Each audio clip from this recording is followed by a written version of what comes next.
Kakauwi ko lang noon galing trabaho. Tapos nagpahinga lang ako konti. Nagaya yung anak ko na mag-jagat. May 3 buwan na rin palagi kaming nauunahan. Eh, this time, naka-tiyempo kami na mas nauna kami dun sa mga naghahanap. Hindi ko alam na magkakaroon ako bigla na sasakyan.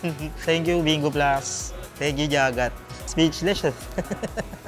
Hindi ko alam kung ano yung sasabihin ko dahil sobrang saya. Yun yung totoo talaga. Thank you rin sa panalong binigay mo. Hindi mo talaga maipapaliwanag kung sakaling ikaw yung nakapulot tapos wala ka namang alam sa sasakyan, di ba? Lalo't first time mo lang magkaroon ng sasakyan.